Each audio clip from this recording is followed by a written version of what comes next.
Elle l'a chassé de la maison parce qu'il était pauvre. 2 ans plus tard, ce même homme est entré dans l'entreprise de son père, pas comme un simple employé, mais comme l'homme qui avait racheté la société. Comment est-ce arrivé? Qu'est-ce qui l'a rendu si riche? Pourquoi l'entreprise de son père était-elle à vendre? Et que fit-elle quand elle le vit à nouveau? Installez-vous et découvrez cette histoire choquante. C'est l'histoire d'un jeune homme nommé Alex, un homme qui n'avait rien, pas de travail, pas de voiture, même pas une maison à lui. Mais ce qu'il avait, c'était de l'amour. C'était un samedi matin lumineux, dans une petite chambre. Alex se tenait devant le miroir, vêtu d'un costume noir. Ses mains tremblaient pendant qu'il ajustait sa cravate. Aujourd'hui, c'était son mariage. Il souriait à son reflet, mais ses yeux disaient la vérité. Il était inquiet. Au fond de son cœur, il avait peur. Il murmura. « J'espère que je fais le bon choix. Je n'ai pas d'argent, mais je l'aime. Je l'aime vraiment. » Son meilleur ami, Joseph, entra dans la chambre, tenant un petit appareil photo. « Eh, tu es encore là? La mariée est presque prête, viens vite. » Alex rit doucement et se tourna vers Joseph. « Tu penses que je fais une erreur? » Joseph frossa les sourcils. « Pourquoi tu dis ça? Tu épouses la femme que tu aimes. » Alex soupira. « Oui, mais elle est habituée au luxe. Son père a payé pour tout, même ce costume. Je n'ai même pas de travail. Et si je n'arrive pas à lui offrir la vie qu'elle mérite? » Joseph posa sa main sur son épaule. « Écoute, tu n'as peut-être pas d'argent maintenant, mais tu as un bon cœur. Gloria le voit, c'est pour ça qu'elle a dit oui. Aie confiance en Dieu et en toi-même. Un jour, ce sera toi qui paieras les mariages des autres. » Alex sourit faiblement. « Amen. » On frappa à la porte. Une voix cria. « Alex, la mariée descend. » Alex se redressa, prit la petite boîte à alliance et sortit avec Joseph à ses côtés. Aujourd'hui sera peut-être le début d'une belle vie ou d'une leçon douloureuse. En bas, les invités étaient déjà assis. La salle était décorée de ballons blancs et dorés, des fleurs partout, des serveurs passaient avec des boissons et des amuse-gueules. La musique changea, tout le monde se retourna. Gloria entra dans la salle. Elle ressemblait à une princesse, sa robe blanche longue brillait de pierres autour du cou. Elle tenait un petit bouquet. Son maquillage était parfait, son sourire large, mais ses yeux semblaient cacher quelque chose. Elle marchait lentement, son père Monsieur Géry tenant sa main. Monsieur Géry souriait fièrement. Le pasteur regarda le couple avec bienveillance. « Alex, prends-tu Gloria pour épouse? » Alex la regarda droit dans les yeux. « Oui, je le veux, de tout mon cœur. »« Gloria, prends-tu Alex pour époux? » Gloria regarda son père, qui hocha lentement la tête. Puis elle tourna son regard vers Alex. « Oui, je le veux. Vous pouvez embrasser la mariée. » Tout le monde applaudit. La salle explosa de joie. Certains dansaient sur leurs sièges, d'autres essuyaient leurs larmes. Les flashs crépitaient. Alex serra la main de Gloria très fort, son sourire large mais son cœur encore inquiet. Il se pencha vers son oreille. « Merci de m'avoir choisi, même si je n'ai rien. » Gloria esquissa un petit sourire. Alex était prêt à l'aimer de tout son cœur, même si tout ce qu'il avait, c'était l'espoir. 2 mois plus tard, Gloria riait dans le bureau de son père. Elle portait une nouvelle robe rouge, des boucles d'oreilles en or, ses ongles longs et brillants. Elle respirait la richesse. Monsieur Géry poussa un dossier vers elle. « Signe ici. Je pense que ce poste d'assistante exécutive du PDG est le tremplin parfait pour toi. Tu vas apprendre à mes côtés et quand le moment viendra, tu prendras la relève. » Gloria signa avec un grand sourire. « Merci papa, tu rends tout si facile pour moi. Tu es ma seule enfant, tu mérites le meilleur. » Pendant ce temps, Alex était assis dans leur salon. Le ventilateur tournait lentement au-dessus de lui. Son ordinateur sur les genoux, les yeux fatigués. Il venait d'envoyer son 10e mail de la journée. « Veuillez trouver ci-joint ma proposition. » Il s'arrêta, regarda autour de lui. La pièce était vide, froide, silencieuse. Il murmura. « Mon Dieu, un seul oui, juste un seul contrat changerait tout. » Au début, Gloria était douce. Elle cuisinait pour Alex, s'asseyait près de lui et disait « Ne t'inquiète pas mon amour, ça ira mieux. » Mais cette voix rassurante disparut vite. Un matin, Alex était encore au lit, son ordinateur sur les genoux. Il cherchait des projets de construction, vérifiait, s'aimait. Rien. Puis Gloria entra dans la chambre, déjà prête pour le travail, son parfum remplissant l'air. « Tu es encore au lit ?» dit-elle sèchement. Alex leva les yeux. « J'ai envoyé des propositions ce matin. Il y a un projet de construction d'école à Essia, j'ai postulé. Elle rit froidement. Chaque semaine c'est la même chose, j'ai postulé pour ça, j'ai soumis pour ça, mais jamais rien. Alex s'assit lentement. Tu sais que je suis ingénieur, décrocher un contrat prend du temps. Elle éclata. Tant! Ça fait des mois qu'on est mariés. Combien de chantiers? 0. Moi, je paye les factures, je joue à l'homme dans cette maison. Elle sortit, le laissant seul, les mots lui brûlant le cœur. Le soir même, Joseph passa le voir avec des snacks et des boissons. Tiens, mange un peu. On dirait que tu n'as pas souri depuis des mois. Alex rit faiblement. C'est dur, Joe, la vie est dure. Joseph hocha la tête. Tiens bon, Alex, un jour tout changera. Gloria rentra à ce moment, croisa les bras en voyant Joseph.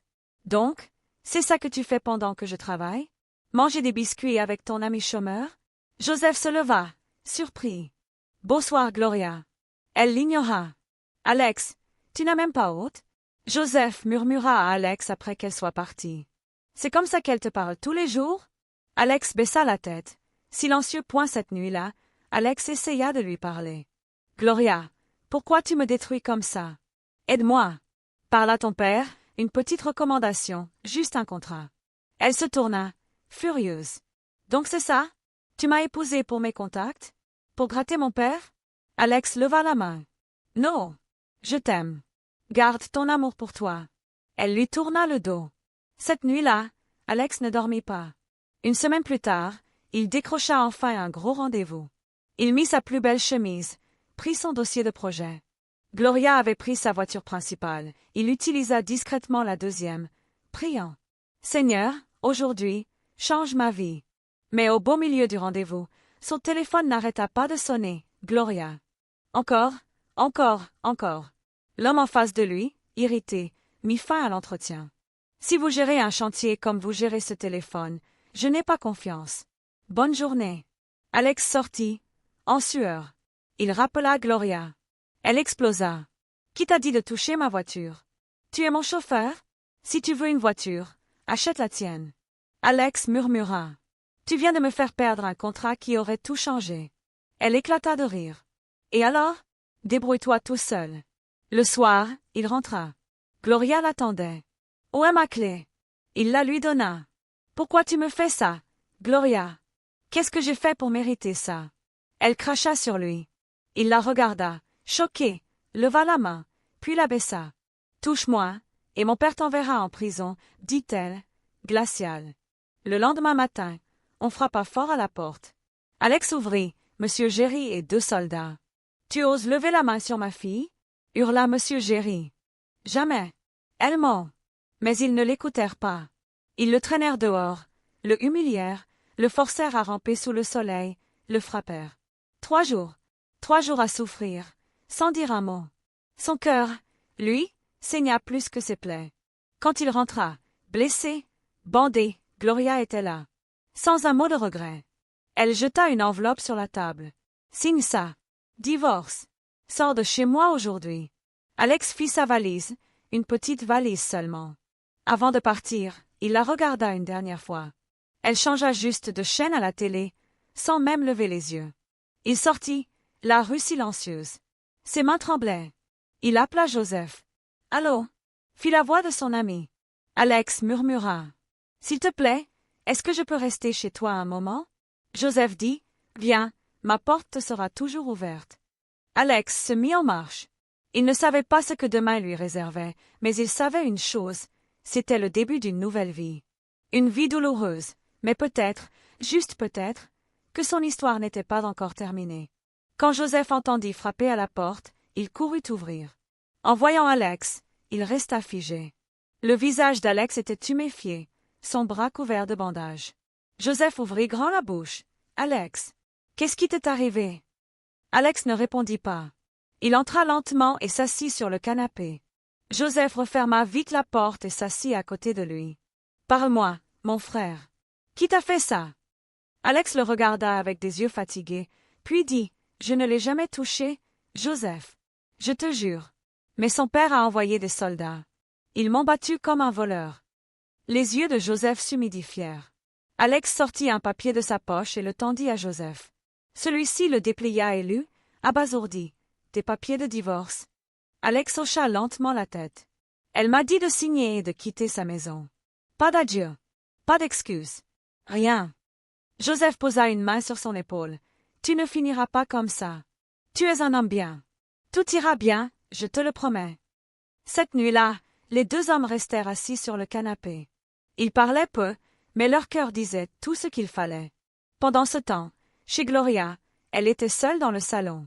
Elle portait une robe rouge courte, du maquillage, ses lèvres brillaient. Une bouteille de vin rouge trônait sur la table. Elle prit une gorgée, sourit et murmura, « Bon débarras. Qu'il aille souffrir ailleurs.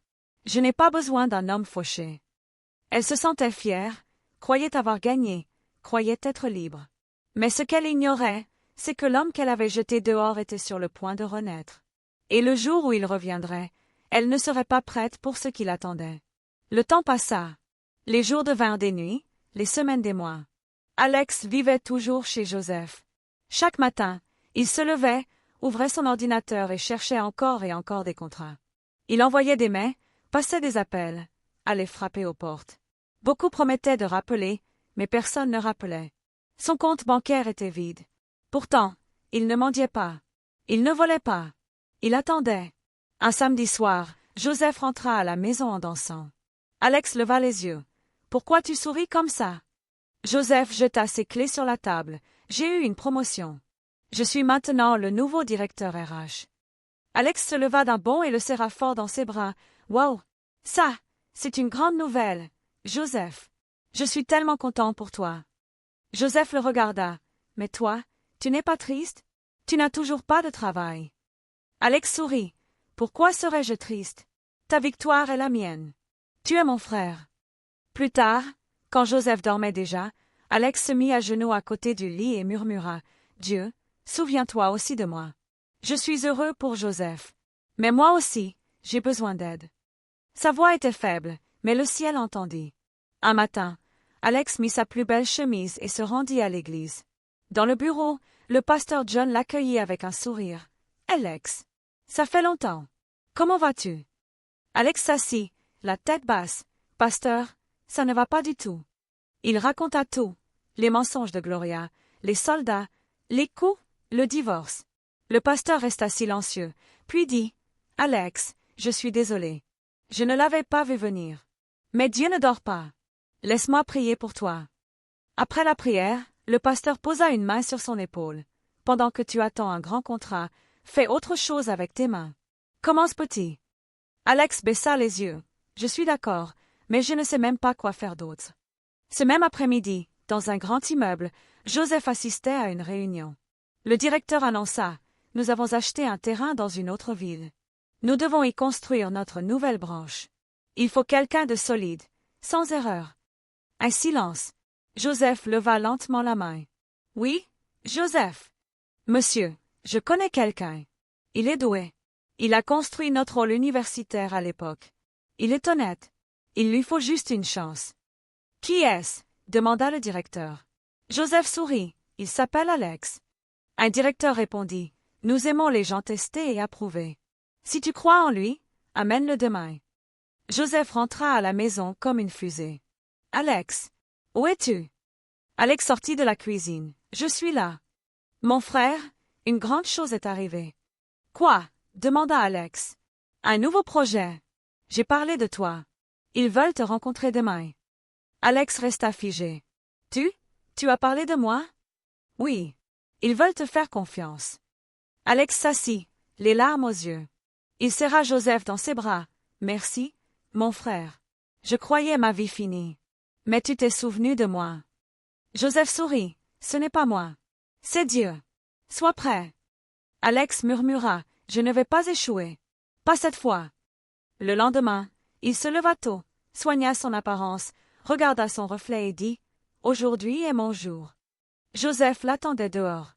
Dans la voiture, peu de mots, Alex priait dans son cœur. Au bureau, 5 personnes l'attendaient. Alex parla avec assurance.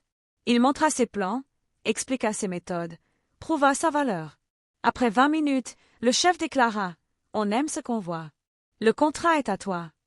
Alex sentit son cœur bondir. Il serra le dossier dans ses mains tremblantes. Merci. Je ne vous décevrai pas. Le projet fut un succès total. Alex travailla jour et nuit. Sa réputation grandit. En 5 mois, il devint l'un des ingénieurs les plus demandés de Lagos. Il acheta une grande maison, une voiture. Il ouvrit son propre bureau et embaucha même un jeune homme en difficulté, comme lui autrefois.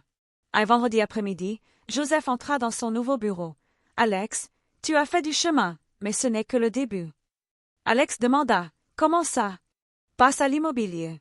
C'est la vraie mine d'or. » Alex sourit. « Tu as raison. » Bientôt, Alex investit dans des parts de grandes sociétés immobilières.